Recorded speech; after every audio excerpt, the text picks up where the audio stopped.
Hola, soy Blue Balloon Fighter y si vosotros habéis hecho clic en este vídeo es probablemente porque queréis oír por enésima vez la historia de cómo la Game Boy fue creada. Claro que vosotros ya sabéis cómo fue creada, así que no hay mucho que yo pueda deciros que sea nuevo para vosotros.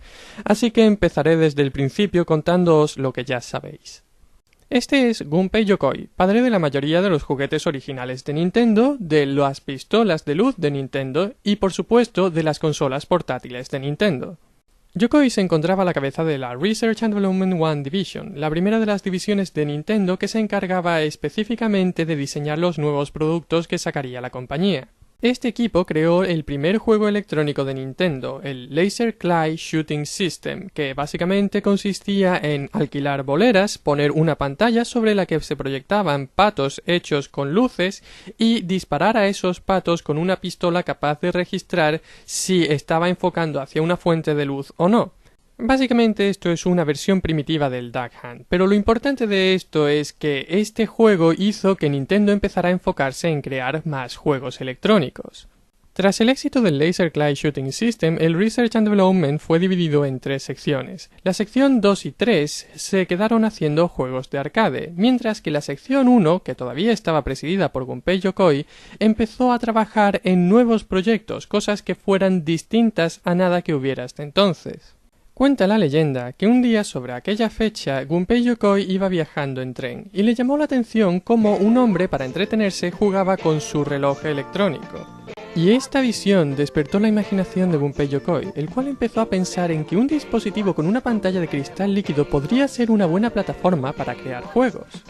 Y ese es el origen de los Game & Watch, pequeños juegos portátiles que además tenían funciones como reloj despertador. La serie original de Game & Watch fue conocida como la Silver Series y fue lanzada en 1980 y consistía en 5 juegos. El primero de todos era Ball, seguido de Flagman, Vermin, Fire y Judge. Y lo mejor de los Game & Watch es que pertenecen a esa categoría de juegos. Ya sabéis, esos juegos que son muy simples pero son extraordinarios como pasatiempo. Juegos que prácticamente te llevan a un estado de nirvana. Un punto en el que si te concentras en lo que estás haciendo, no logras seguir la velocidad del juego y pierdes. Pero si alcanzas ese punto en el que solo parte de tu mente está concentrada en lo que estás haciendo y ni siquiera eres consciente de cómo lo estás haciendo, el juego sigue adelante sin que haya ni un solo error. Es una cosa muy curiosa que se da en pocos juegos, cosas como Guitar Hero y demás. Pero hoy en día el atractivo de los Game & Watch no viene por su jugabilidad, sino por el hecho de que son objetos de coleccionista. Tienen todos los elementos necesarios para ser buenos objetos de coleccionista. Son un poco antiguos, pero no tanto como para no poder encontrarlos. Son bonitos, sus cajas están bien diseñadas y además cada caja tiene un diseño ligeramente diferente, de manera que puedes ver las distintas series y ver cómo han ido evolucionando los diseños de las cajas a lo largo del tiempo. Echando un vistazo a los distintos diseños, veremos que la Silver Series fue sucedida en 1981 por la Gold Series, que consistía en solo 3 juegos, que eran Manhole, Helmet y Lion. La Gold Series solo consiste en 3 juegos porque ya en 1981 empezó la siguiente serie que era mejor, la Widescreen Series. Como su nombre indica, la característica que diferenciaba a esta serie de las anteriores era que su pantalla era más ancha. En 1981 todos los juegos de la Widescreen Series que se lanzaron venían en una caja dorada y eran los siguientes: Parachute, Octopus, Popeye, lo cual es interesante porque como ya he dicho este juego fue lanzado en 1981, el mismo año que salió al mercado el arcade de Donkey Kong. Todos sabemos que Donkey Kong en principio iba a haber sido un juego de Popeye, pero que Nintendo perdió la licencia de Popeye durante cierto periodo de tiempo. Este juego fue lanzado muy poco después que el arcade de Donkey Kong, lo que quiere decir que la licencia se perdió durante un periodo de tiempo muy corto. Si Nintendo hubiera recuperado la licencia de Popeye un mes antes, probablemente Mario no existiría. ¿Cómo serían los juegos hoy en día? Bueno, a lo que íbamos.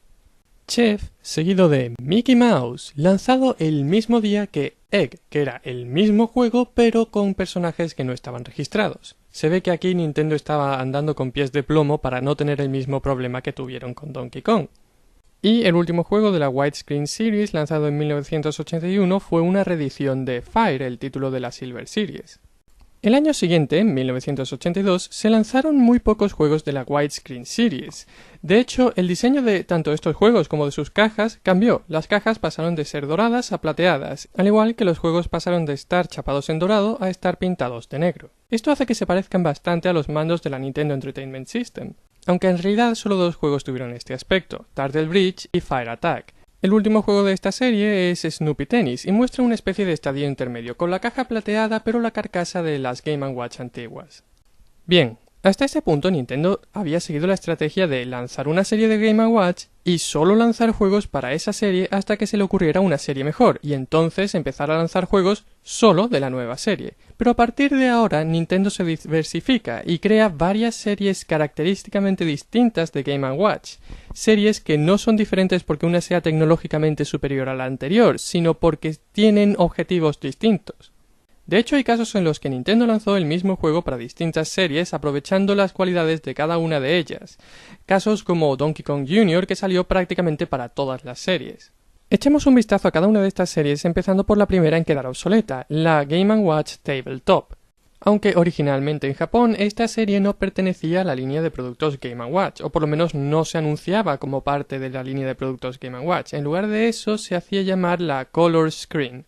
El hecho de que esta serie de productos exista siquiera es algo relativamente curioso. Todo se remonta a 1981. Durante este año Nintendo le otorgó a distintas compañías licencias para poder hacer versiones de consola de su arcade Donkey Kong. Una de las compañías que recibió una de estas licencias fue Coleco. Coleco hizo una versión para la ColecoVision de Donkey Kong, pero además hizo un producto diferente, un producto llamado Tabletop.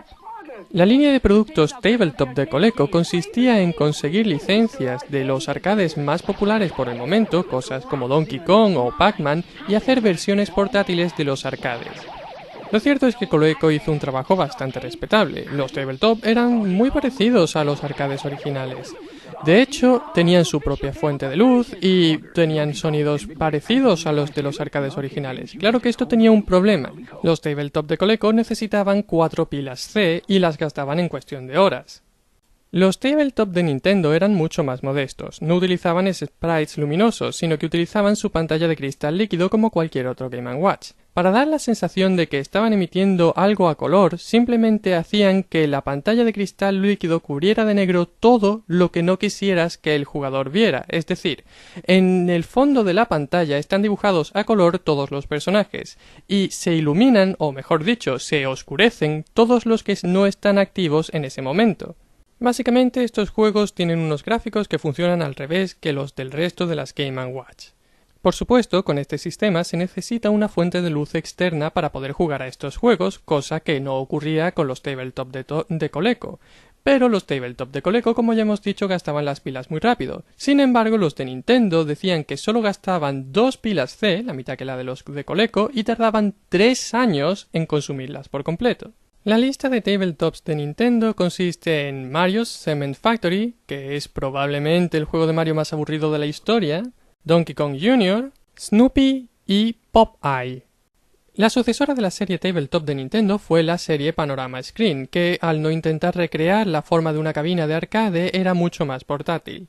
Es por eso que la mayoría de los títulos de la Tabletop recibieron una reedición en formato Panorama Screen. Así que de nuevo nos encontramos con Snoopy, Popeye y Donkey Kong Jr. Los juegos nuevos serían Mario's Bombs Away y Mickey Mouse, que de nuevo recibiría una versión sin utilizar personajes de Disney, en este caso Donkey Kong Circus. La siguiente serie de juegos de Game & Watch en quedar obsoletas fue la más corta de todas, con solo 2 títulos en su haber, la Super Color. Esta serie se caracterizaba por utilizar cristal líquido que no era solo de color negro, de hecho utilizaba distintos colores. Claro que esto le limitaba qué podía dibujar en el fondo de la pantalla y se veía claramente qué partes de la pantalla iban a ser de cada color. Los 2 juegos que conformaron esta serie fueron Speedball Sparky y Crab Grab.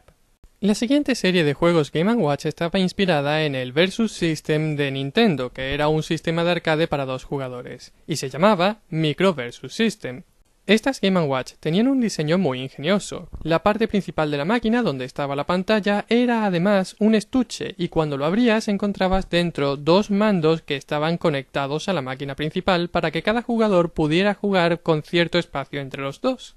Los juegos que conformaron esta serie fueron Boxing, Donkey Kong 3 y Donkey Kong Hockey, que fue el último juego de Donkey Kong lanzado en muchos años, ya que Donkey Kong Hockey fue lanzado a finales de 1984. Y en 1985 apareció un juego que hizo que toda la atención se centrara en la Famicom y la gente se olvidara de las Game & Watch.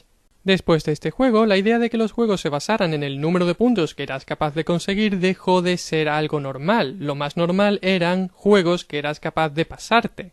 Así que después de 1985, Nintendo hizo muy pocos experimentos raros con las Game & Watch. De hecho, solo hizo uno más. La serie Crystal Screen, que de hecho es una de las series más extrañas de las Game & Watch. El concepto principal de esta serie era que la pantalla fuera transparente. Pero no transparente en el sentido de que vieras lo que hay dentro de la consola, sino transparente en el sentido de que vieras lo que hay al otro lado de la consola. Supongo que la idea detrás de esto era que dibujaras varios fondos y los fueras intercambiando según la acción dentro del juego fuera variando de escenario. En cualquier caso, los 3 juegos que conformaban esta serie de Game & Watch eran 3 juegos que antes habían salido para la Famicom. Eran Super Mario Bros., Climber, que era una reedición de Ice Climber, y Balloon Fight, que obviamente estaba inspirado en Balloon Fight. En fin, esta fue la última serie de Game & Watch en ser inventada. Pero ahora vamos a hablar de las 2 series de Game & Watch que fueron las más prósperas de entre todas. La primera de las 2 fue la Multiscreen, que duró desde 1982 hasta 1989. Esta serie se caracterizaba por tener 2 pantallas y ser capaz de plegarse sobre sí misma para ocupar la mitad de espacio y tener el doble de campo de juego.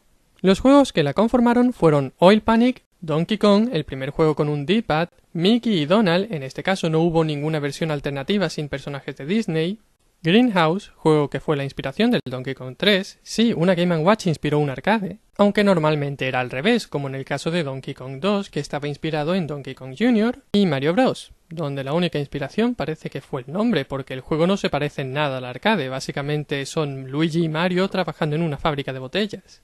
Este juego fue el primero de una subserie de Multiscreen que fue conocida no oficialmente como Multiscreen 2, que se diferenciaba del resto en que en lugar de abrirse en vertical se abría en horizontal. Los otros juegos que la conformaban eran Rain Shower y Lifeboat.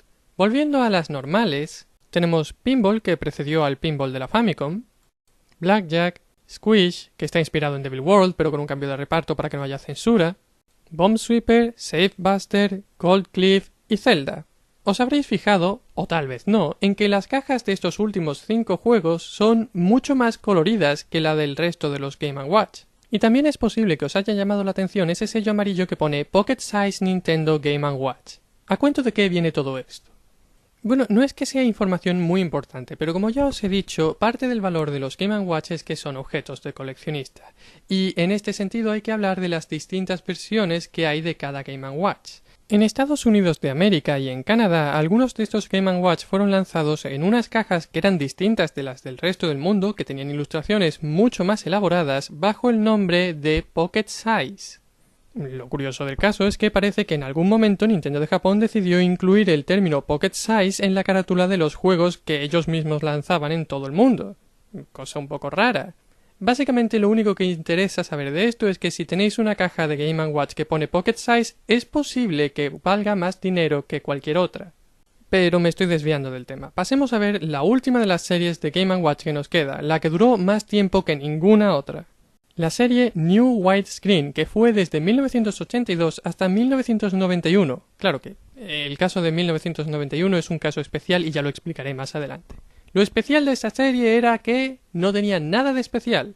No tenía color, ni tenía 2 pantallas, ni era transparente, ni nada de nada. Simplemente era sencilla y funcionaba. Los juegos que la conformaron fueron Donkey Kong Jr., Mario's Cement Factory, que es incluso más aburrido ahora que no tiene color, una segunda edición de Manhole, Tropical Fish, una segunda edición de Super Mario Bros., una segunda edición de Climber, una segunda edición de Balloon Fight y Mario the Juggler. Este fue el juego que fue lanzado en 1991, cuando la Game Boy ya hacía años que existía. Este juego básicamente es una reedición de Ball, el primer Game & Watch que existió. Simplemente cambiaron al personaje que había en Ball y pusieron a Mario y lo llamaron Mario the Juggler. Básicamente este juego podría decirse que es el primer Game & Watch Gallery que existió. Más que nada era un homenaje a los Game & Watch, igual que hace un par de años Nintendo lanzó Ball otra vez a través del Club Nintendo. En fin, en este punto podríamos echarle un vistazo a los sucesores de la Game & Watch, los juegos de Nelsonic. Nelsonic era una compañía que hacía relojes de pulsera digitales en los que había juegos y conseguía licencias de varias compañías. De hecho, Nintendo le dio varias licencias. Por eso hay un Nelsonic del Mario 1 hasta el 4, que era el Mario World básicamente, de Zelda e incluso de Star Fox. ¿Por qué hay un Game & Watch de Star Fox? No tiene sentido, por eso no vamos a hablar de esto. Sí lo haremos en cambio de la versión de Game & Watch de Super Mario Bros. Hecha por la propia Nintendo. El primer juego portátil de la serie de juegos de plataformas de Super Mario Bros. La historia viene a ser la misma, salvo porque en este caso Peach te envía una carta en la que te dice que al final de cada nivel ella ha puesto una ilusión de sí misma para guiarte hacia el castillo de Bowser. Es un detalle pequeño, pero tiene su gracia. Me gusta cuando podemos ver cuáles son los poderes mágicos de Peach. Se suponía que Peach tenía poderes mágicos y por eso Bowser la secuestraba. Bien, ¿cómo es el primer juego de plataformas portátil de Mario? Básicamente se parece, o bueno, intenta recrear lo que era el Super Mario Bros. Original de la Famicom. Controlas el movimiento de Mario con los 4 botones que están a la izquierda de la consola, aunque básicamente solo vas a usar el botón de ir a la izquierda y a la derecha la mayor parte del tiempo. El botón que está a la derecha de la consola es el botón de salto. Si mantienes pulsado el botón de salto y luego pulsas uno de los botones de movimiento, Mario salta y en mitad del aire se mueve a izquierda o a derecha según el botón que pulses. Por supuesto, este juego no puede permitirse el sistema de inercia y de físicas tan interesante que tenía el Super Mario Bros. Original, pero sí que puede ponerte setas. En este caso no te dan un toque más. Bueno, se supone que son unas setas de más una vida. Básicamente te dan un intento más. La pantalla del juego avanza automáticamente. Si te quedas muy rezagado puede que te aplaste si hay una pared delante de ti. Así que simplemente tienes que mantenerte al ritmo que te va marcando la pantalla, saltando cuando hace falta, sin caerte en los agujeros y llegar al final de cada zona, donde, como ya he explicado antes, te está esperando una ilusión de la princesa Peach que te manda a la siguiente zona. Este juego intenta tener cierta variedad entre las zonas. Por ejemplo, la primera zona es la zona básica de plataformas. La segunda zona es una zona más o menos parecida. Según las instrucciones del juego es un gimnasio, aunque lo único que hay son plataformas en forma de cruz. La tercera zona es más interesante, es una zona a contrarreloj en la que hay barras de fuego. Bueno, tenéis que echarle imaginación, esas barras que se mueven se supone que son las barras de fuego que había en los castillos de Super Mario Bros. Gracias a las instrucciones sabemos que la siguiente zona es una zona subacuática. La zona empieza con Mario entrando a través de una tubería, y entonces podemos movernos arriba y abajo, a igual que hacia los lados. No te puedes caer y la única forma de morir es que te aplasten las paredes. Sales del agua a través de una tubería igual que entraste y vuelves a encontrarte con una ilusión de la princesa y avanzas a la siguiente zona.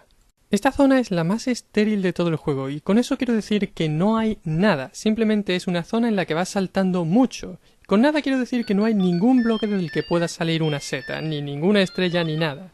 La siguiente es otra zona contrarreloj que se me da bastante mal. Tienes que saltar de una plataforma a otra y llegar hasta donde está la princesa, pero por cómo está programado esto no es fácil saber cómo se están moviendo las plataformas. La siguiente zona es un laberinto, igual que el laberinto que hay en algunos de los castillos de Super Mario Bros. Original. Al final de este laberinto te encuentras 3 tuberías. Bueno, échale imaginación, son 3 tuberías. Es igual que la Warp Zone que hay en algunos niveles del Super Mario Bros. Original. Pero en lugar de mandarte a distintos niveles, determina si terminas el nivel o no. Si escoges la tubería que no es correcta, es decir, si escoges cualquiera que no sea la que está siempre a la izquierda del todo, te ves obligado a repetir cierta sección del laberinto, lo cual si fueras solo a por puntos, no estaría mal, podrías quedarte aquí cogiendo champiñones una y otra vez hasta conseguir la máxima puntuación. Por supuesto esto está inspirado por esos castillos del Super Mario Bros. Original en los que tenías que atravesar los pasillos en cierto orden, primero el de arriba, luego el de en medio, luego el de abajo o lo que fuera. La última zona del Game & Watch también está inspirada en los castillos, concretamente en las barras de fuego. Es la única zona de desplazamiento horizontal en la que controlas tu movimiento y la pantalla no avanza por su cuenta. Después de pasarte esta zona, rescatas a la princesa y derrotas a Bowser, lo cual se traduce simplemente en que Bowser cae desde su castillo, y vuelves a empezar desde la primera zona, pero ahora estás en el nivel 2. Se supone que este juego tiene 8 niveles, igual que el juego original, pero yo nunca he llegado a pasar del nivel 4. ¿En qué se diferencia un nivel de otro? En la dificultad. En el nivel 2 empiezan a aparecer los Bullet Bill, hasta ese momento no había aparecido ningún enemigo. Es por eso que a partir del nivel 2 empiezan a aparecer también las estrellas que te hacen invencible, porque hasta entonces no había ninguna razón para poner estrellas. Ahora, de vez en cuando intentas saltar desde debajo de una de las plataformas más bajas, puede que aparezca una estrella. Si la coges eres invencible durante cierto tiempo. Creo que intentan recrear la música de las estrellas y todo, pero no les sale muy bien.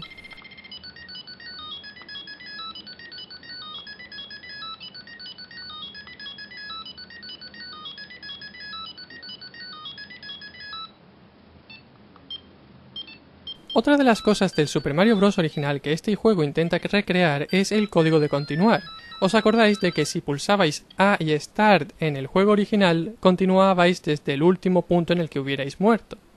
En este juego no ocurre exactamente eso. En lugar de eso, si pulsas el botón de salto y el botón de juego al mismo tiempo, empiezas directamente desde el nivel 3, que es el primer nivel en el que aparecen tanto los Ballet Bills como los Lakitu, así que simplemente te estás saltando los niveles aburridos.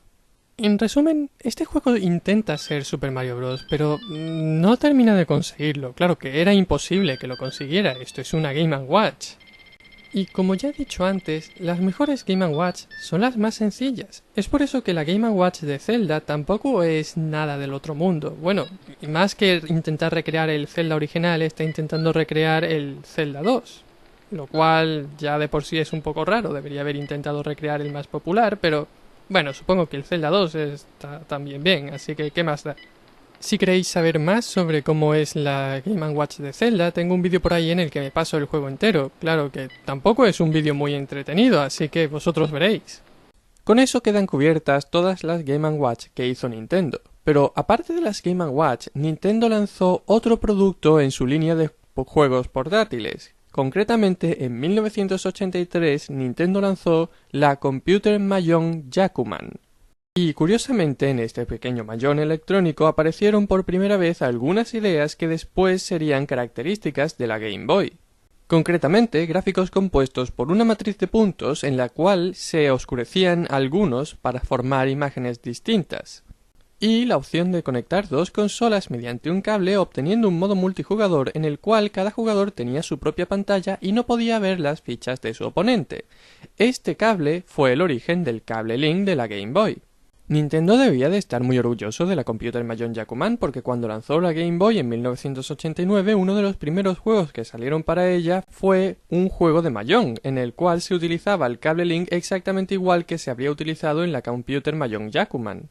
Otro de los juegos de lanzamiento de la Game Boy fue Super Mario Land, el segundo intento de hacer una versión portátil del Super Mario Bros. Este juego fue desarrollado por un equipo totalmente distinto del que desarrolló el Super Mario Bros. Original. De hecho, de este equipo solo dos personas nos resultan familiares, Gunpei Yokoi y Satoru Okada. Satoru Okada es, digamos, el sempiterno ayudante de Gunpei Yokoi. Le ayudó a diseñar las Game & Watch y la Game Boy y cuando Gunpei Yokoi murió, Satoru Okada diseñó la Game Boy Advance. Pero lo que nos importa en este caso es que Shigeru Miyamoto no participó en el desarrollo de este juego. Tal vez esa sea una de las razones de que la historia de este juego sea tan diferente. Quizás por no pisarle las ideas a Shigeru Miyamoto. En cualquier caso, el villano de este juego no es Bowser, sino un extraterrestre llamado Tatanga que llega al reino de Sarasa Land para secuestrar a la princesa Daisy e intentar casarse con ella. Es curioso que Daisy, una princesa que tiene un diseño muy parecido al de Peach y que no hace nada a lo largo de toda la aventura, sea uno de los elementos de este juego que más trascendencia ha tenido. Probablemente porque querían tener en Daisy a un contrapunto de la refinada princesa Peach, ya que las instrucciones originales japonesas nos decían que Daisy era un poco marimacho. Claro que eso no lo veríamos hasta años más tarde.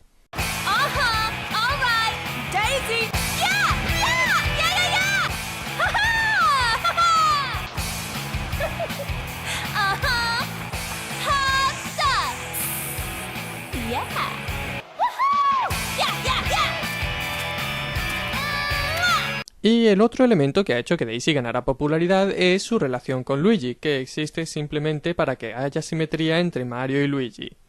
Pero aún así, yo diría que hacen mejor pareja que Mario y Peach. Después de todo, Luigi también es un poquito afeminado. Pero nos estamos desviando del tema. ¿Es Super Mario Land una buena reproducción del Super Mario Bros. Original o no? Desde mi punto de vista, sí. Super Mario Land, el Super Mario Land original, es uno de los pocos juegos de Game Boy que utiliza una estrategia concreta, la estrategia de hacer gráficos pequeños de manera que puedas ver lo que hay alrededor del protagonista. Es extraño, pero muchos de los otros juegos de la Game Boy, como la pantalla de la Game Boy era tan pequeña, decidían hacer sprites más grandes. Pero el problema de eso era que o bien no veías qué era lo que había a tu alrededor y ibas tan rápido que te la pegabas, o bien el juego se movía tan lento que era un rollo. Super Mario Land, por contra, es uno de los juegos más rápidos de Game Boy que he visto. Pero como los gráficos son pequeños, caben más cosas en pantalla y nunca te encuentras con un enemigo de frente o te caes por un agujero que no te había dado tiempo a ver. Claro que el hecho de que este juego sea tan rápido crea otro problema, como las fases son muy cortas porque no hay más espacio en memoria para hacer fases largas, el juego es muy corto. Es por eso que hay tantas fases bonus, para alargar el juego, igual que se ha cambiado a Fire Mario por Super Ball Mario. Este power-up te permite, en lugar de lanzar dos bolas de fuego, lanzar una única bola que va rebotando por paredes y techo. Y lo curioso de esta bola es que recoge las monedas que entran en su trayectoria. Esto hace que te entretengas en coger todas las monedas de las muchas fases bonus que hay en este juego. Es curioso cómo este juego consigue que coger monedas sea divertido, porque realmente estas monedas desde un punto de vista objetivo son inútiles. Sí, cada 100 monedas consigues una vida, pero gracias a las fases bonus de los finales de nivel, tienes un montón de vidas, así que realmente pararte a coger monedas es una pérdida de tiempo. Pero es una pérdida de tiempo divertida. De hecho, la única razón por la que intentas entrar en las tuberías en este juego es para conseguir monedas. Una idea que Nintendo exploraría a fondo más adelante. Otra de las novedades de este juego son los vehículos como el submarino Marine Pop. Realmente, igual que en el caso de las monedas, la razón de que existan las fases de vehículos es simplemente porque si no estuvieran, el juego sería mucho más rápido. Como en estas fases la pantalla avanza a una velocidad fija, no puedes ir más rápido de lo que el juego te permite. Pero tal y como están diseñadas estas fases, tú no quieres que la pantalla se mueva más rápido. De hecho, te gustaría que se moviera un poquito más lento para que te diera tiempo a coger todas las cosas que hay en pantalla. Otra señal de buen diseño. Pero ahora vamos con el dato curioso del día. ¿Sabíais que las fases de vehículos podrían haber aparecido originalmente en el Super Mario Bros. De la NES? En uno de los bocetos más antiguos del desarrollo del Super Mario Bros. Original podemos ver cómo los diseñadores del juego se planteaban que podían ser los controles durante el principio del desarrollo. Como ya dije en su momento, originalmente habríamos pulsado arriba para saltar y el botón A quedaría libre para los distintos ataques que Mario podía hacer, entre los cuales hay una lista de 3 posibilidades.